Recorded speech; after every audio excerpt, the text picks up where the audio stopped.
Hi hello नमस्कार मित्रांनो. आपण या व्हिडिओमध्ये पार्ट ऑफ स्पीच पूर्ण पाहणार आहोत. तरी व्हिडिओ शेवटपर्यंत बघा. तर आज पार्ट ऑफ स्पीच म्हणजे हे समजल्याशिवाय आपल्याला तयार करणं अशक्य आहे. चला तर मग सुरुवात करूया. आपण इंग्रजी वाक्यात जे शब्द वापरतो ते एका विशिष्ट प्रकारात मोडतात. या प्रकारांना आपण पार्ट ऑफ स्पीच असे म्हणतो. इंग्रजीमध्ये एकूण 8 पार्ट ऑफ स्पीच आहेत. ते आपण स्टेप बाय स्टेप पाहूया. सर्वात प्रथम आपण त्यांची लिस्ट बघूया, जे काय 8 पार्ट ऑफ स्पीच आहेत. सुरुवातीचं पार्ट ऑफ स्पीच म्हणजे नाउन म्हणजेच नाव. सेकंड पार्ट ऑफ स्पीच आहे, त्याला आपण प्रोनाउन असे म्हणतो. प्रोनाउन म्हणजेच सर्वनाम. 3 नंबरचा पार्ट ऑफ स्पीच म्हणजे वर्ब म्हणजेच क्रियापद. 4 नंबरचं पार्ट ऑफ स्पीच आहे ॲडजेक्टिव्ह म्हणजेच विशेषण.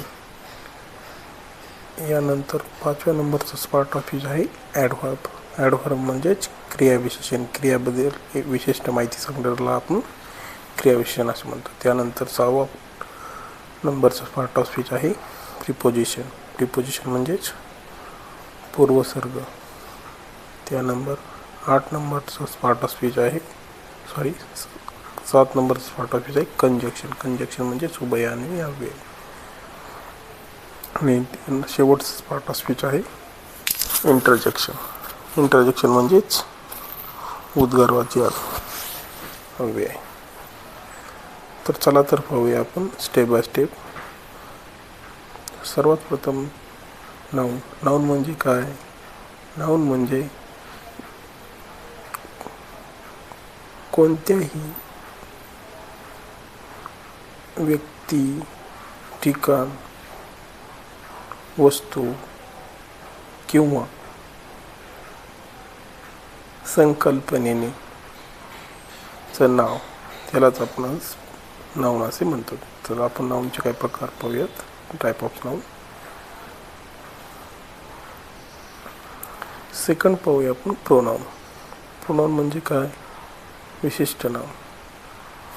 त्यामध्ये लाईक इंडिया, सीता.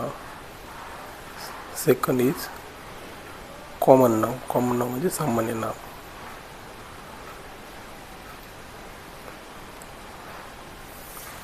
सामान्य नाव म्हणजे दिलेली असते, कंट्री, गर्ल. कलेक्टिव्ह नाव म्हणजेच समूहवाचक नाव. जसे एखाद्या समूहाला नाव दिलेले असते, त्याचे काही आपण उदाहरण पाहूयात. उदाहरणार्थ टीम, क्राऊड. त्यानंतर आपण पाहूया ऑब्स्ट्रॅक्ट नाव म्हणजेच भाववाचक नाव. लाईक ऑनेस्टी, लव. त्यानंतर पाहूया आपण त्याचं उपनाम मटेरियल नाउन म्हणजेच पदार्थवाचक नाव. Like gold, water. यानंतर आपण सेकंड टाईपचं पार्ट ऑफ पाहूया प्रोनाउन म्हणजे सर्वनाम म्हणजेच नामाऐवजी वापरल्या जाणाऱ्या शब्दाला आपण सर्वनाम असे म्हणतो.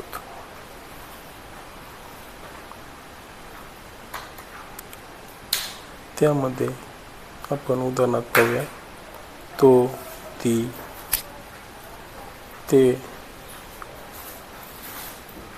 आपण सर्व.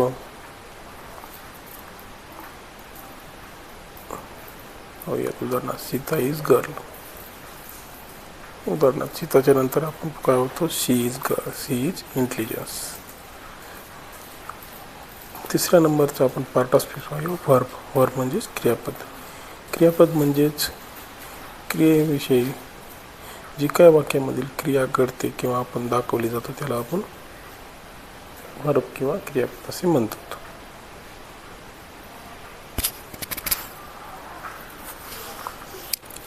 किंवा क्रियापद म्हणजेच कृती दाखवणारा शब्द किंवा अस्तित्व दाखवणारा शब्द. उदाहरणार्थ तो धावत आहे किंवा तो धावतो म्हणजेच ही रन्स. ती आहे शी इज. त्यानंतर चौथ्या क्रमांकाचा आपण पाठ असतो म्हणजे ॲडजेक्टिव्ह. ॲडजेक्टिव्ह म्हणजेच विशेषण.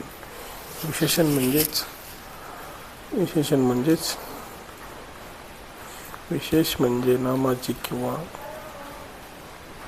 सर्वनामाची.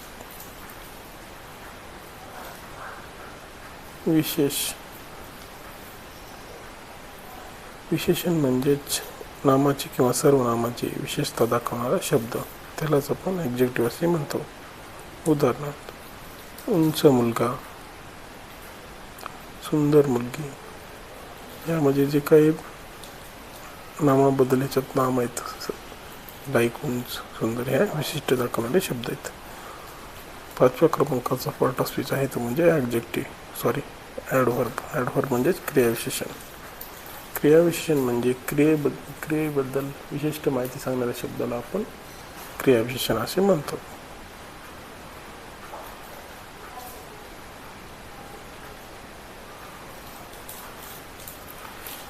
किंवा दुसऱ्या क्रियाविशेषणाची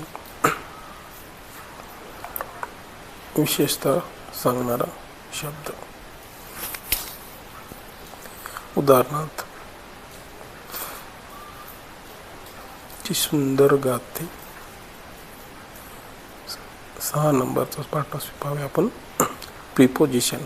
प्रिपोजिशन म्हणजेच पूर्वसर्ग. पूर्वसर्ग म्हणजेच नाम किंवा सर्वनाम म्हणजेच सर्वनामाचा इतर शब्दांशी संबंध दाखवणारा